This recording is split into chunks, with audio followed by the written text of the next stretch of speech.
On today's episode of trying to figure out what I'm doing with my life, I venture 2 hours west outside the city of Vientiane to go get a burger. Why, you may ask? Because apparently this burger is owned by an American and it's in the middle of nowhere. So let's go check it out. So I packed my bags, grabbed my half-charged gear, and set off. But really quickly, I ran into a problem. So it turns out that my motorcycle won't turn on. I try to start it and nothing. When I try cranking the bike, there isn't any spark. I'm just hitting the ignition switch and nothing is really happening. I actually had this problem a few months ago back in Hanoi and I had to have my starter fixed. But I'm very, very doubtful that within 2.5 months my starter craps out again. So something else had to be wrong. After talking to my hotel owner, she points me off into a direction and tells me that there's a mechanic down there that she normally goes to. So, majestically, I start pushing my bike that way. Something to note in Southeast Asia is that people don't give directions like they do in the West. You know, in the West, if you ask for directions, they say take a left here, they give you a street, maybe like an estimated time, something like that. But here in Southeast Asia, they just kind of point in a direction and they say, go that way, and that's pretty much it. My directions were, go down the street and you should see it. I walk to the area my hotel owner told me to go, and I don't see any mechanic anywhere. A bit confused and not wanting to walk all the way back to re-ask, I try asking the local gas station attendant if there's anyone around here that's a mechanic. She ends up pointing in a direction that I know doesn't really have a lot of buildings, and I'm really doubtful that there's a mechanic there. And I decided that that wasn't really worth the effort, and I decided to text a friend and ask if they knew of a mechanic nearby. Funny enough, the friend happens to live exactly where I was standing and came out to give me a hand. That way? Yeah. Where did you come from? Do you live here? Yeah. Oh, My house. no way. So it's that way. You see the coconut. Where? You see the coconut? Oh, the coconut. Yeah, that's all. Oh, okay. Okay. Okay, yeah, because it won't turn on. Alright, thanks, Mimi. Motorcycle. It won't turn on. Now I'm hanging out at the mechanic, just waiting to see if my bike will get fixed, so who knows if we'll actually make it to get this burger anytime soon. The mechanic seemed to diagnose the problem really quickly, and I was able to get in and out within 5 or 10 minutes. I'm not exactly sure what he did to my bike to get it running again, but I'm happy it works. Though, there was a new caveat. The bike would only turn on in neutral. This was a first because I was able to start the bike in any gear at any time before. So, I knew that I should probably take this bike to a bigger mechanic, but as long as it was working, I didn't really care, and I wanted to continue on with my little quest and go get this hamburger.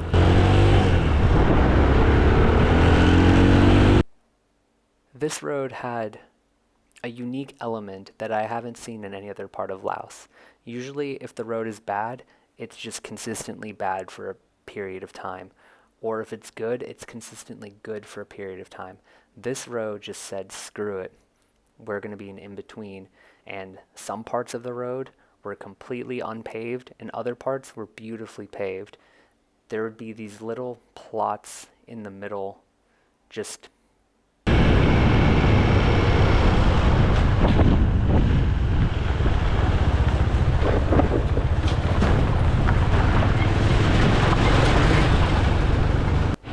I mean, just look at this. One half of the road is beautifully paved, and then the other half of the road is just gravel. And nobody wants to ride through the gravel because it obviously is bad for the suspension. You might pop the tire, something like that. So everybody just rides on one side of the road when those little moments come.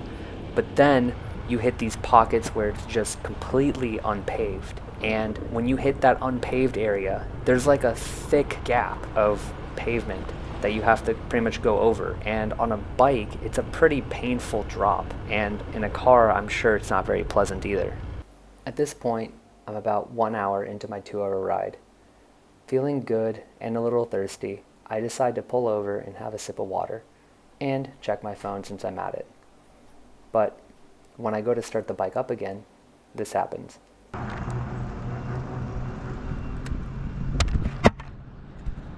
Fuck. Well, I don't know what's going on now. I put it in neutral. I did everything that the mechanic at the shop told me to do, and it's not working. I have no idea what's going on or how to start the bike. I try putting it in first gear, second gear, neutral. I try rolling it a little bit. Nothing. Nothing will get it to turn on. So the only thing I can do at this point is push it.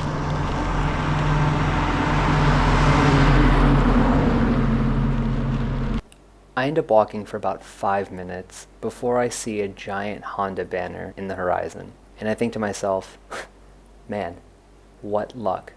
Like, obviously breaking down sucks, but it's pretty convenient that there's a Honda dealership right in front of me.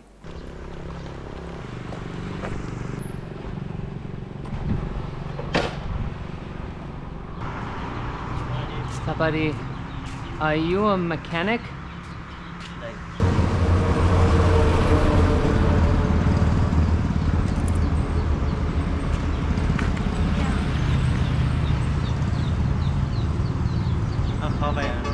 That way? Okay. Cup chai. Yep. It's unfortunate that the only dealership I find just doesn't seem to have a mechanic. So I walk for about 5 or 10 minutes and I shut off the GoPro, so I don't have any footage of this, but someone from a house just happens to yell in English if I was okay and if I needed any help, which then I respond, my bike won't start, and he signals to the house next to him saying that this guy's a mechanic and that he can help me out. There?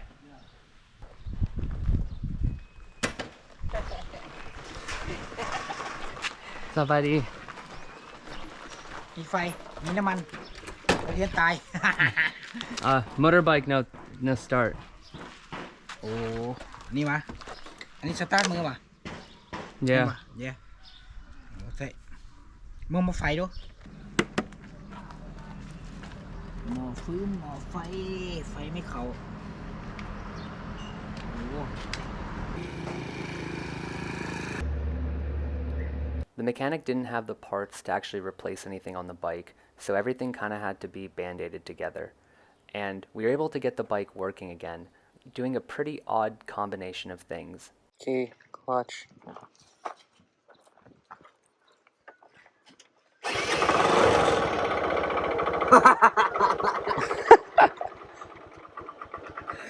Oh, ฝรั่งกับฝรั่ง โอ้เขาบ่เคย I have to have the bike in neutral, but not just neutral. My motorcycle has a light for when the bike goes in neutral, and sometimes it's enabled and sometimes it isn't. I'm not really sure why that's the case, but that's just the way the bike works. I have to have the bike in neutral and have that light turn on, and I have to have the pedal of my gear change lever slightly pushed up or down, and then the bike seems to work. Very good. Yeah, thank you. I want to say that the rest of the ride was completely uneventful, but that would be a lie. Gravel roads and dirt roads really don't scare me or intimidate me in any way, shape, or form. Not at this point in my motorcycle journey. But I did have the unexpected happen right after I got out of the construction area. I stopped riding for about 2 seconds because a wasp flew into my shirt and it actually punctured my shirt. You can't really see it, but it was there. So I just pulled over on the side of the road, and now that I did that, the bike won't turn back on. So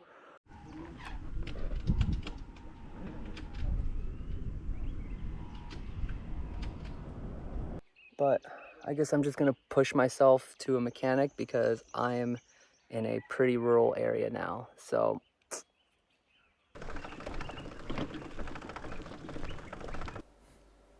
I know what you're probably thinking.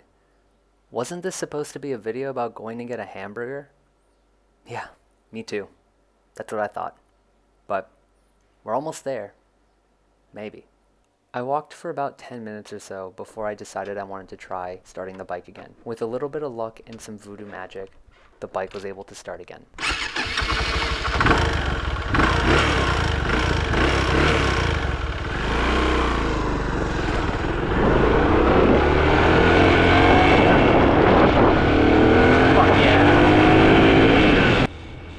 I dart my way as quickly as I can to the restaurant. I didn't want to stop for any reason at this point because I've already had 3 breakdowns and I wasn't trying to have a 4th.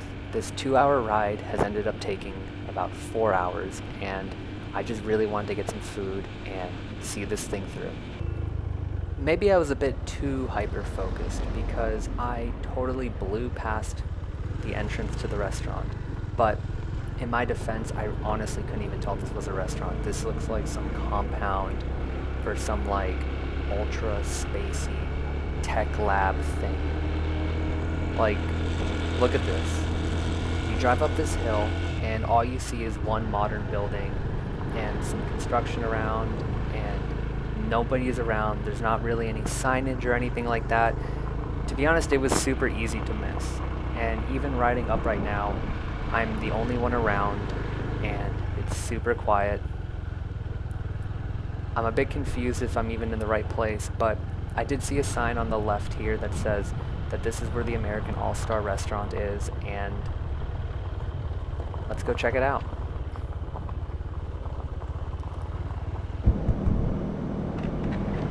So we made it.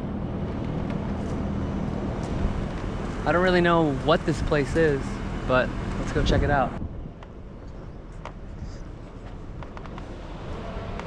Hi. Is this American All-Star? Yes. Upstairs. Okay. At this point, I'm pretty confused about everything. Why is there a restaurant so far away? Why does it look so nice? And why is it so hyper modern? Also, there is nobody inside. I'm literally the only one here. You speak loud? No, Only English? only English. A little bit, okay. Okay.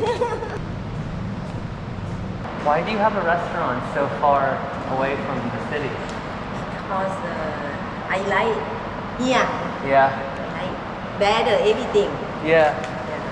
Before you go to American All-Star too?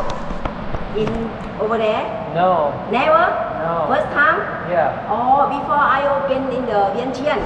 Yeah, my friend told me that it was closed. Yes. And that I had to come here. Yes, yes. Yeah. Now open here. It Yeah. was good. Yeah. Everywhere is good. But do you get a lot of people? I get only Saturday and Sunday. Oh, really? Yeah. So I'm rare? Saturday and Sunday Uh-huh. they have more people. Yeah. But Monday to Friday Mm-hmm. is a little. Okay. Yeah. Some day no, some day have 5, have 10. Some day no people because Yeah. it's too long. Yeah. I have only customer in the Vientiane, not Yeah. in here. In here I never eat. Yeah. Burger. Yeah.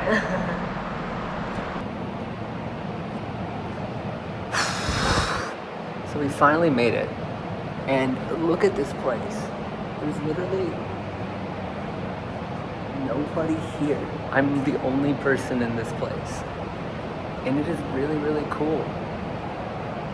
But I don't know if it's going to be worth the 2-hour drive. It's also really expensive, this food. So let's see. The owner's mom sees me walking around and comes back out and lets me ask her some questions about the place. Thank you. What I have the resort too. is a resort? Yeah. So people can stay here. Yeah. Like, so these are little hotels Have then? a resort and have the you have to how tent. Yeah. Yeah. Upstairs have the you take the motorcycle go Yeah. up. Okay. Yeah. Wow. Go travel and hiking Yeah. in the mountain over there. Oh, that's so nice. Wow. That's cool. I like it. It's my house. Yeah. I living here too. Before I live in the Michigan. Uh-huh. Yeah. For my family. Uh-huh. My son, my daughter finish high school over there. Mm-hmm. Because he speak English good. Yeah. So the burger just came, and it looks pretty good, and it smells really good. So let's actually see if it's actually going to be good and worth the 2-hour drive that turned into a 4-hour ordeal. It looks really, really good.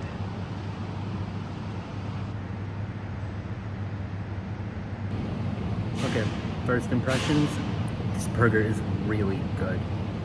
It is easily the best burger I've had outside of the US or Canada. Hands down. Hands down.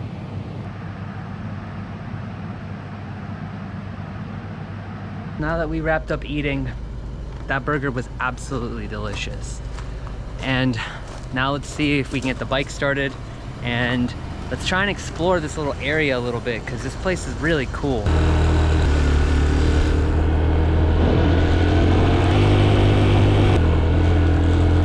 So we made it to this viewpoint at the top of the restaurant area, and it's really pretty. There's not very much here though. Kind of looks like everything is under construction. I tried going to the bathroom and that was kind of disgusting. Not because the bathroom itself was gross, but because there was a bunch of like spiders in there. And yeah, that's pretty nasty if you ask me. But yeah, check out this view.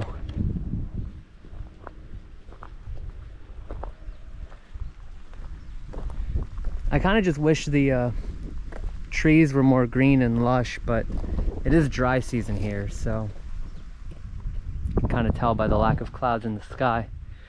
But anyways, I think it's time to make it back to Vientiane, and if there's enough time in the day, I'm going to take the bike to the mechanic and see if I can get this thing looked at, or I'm going to do it first thing in the morning, and then I'll just chillax and start editing this video.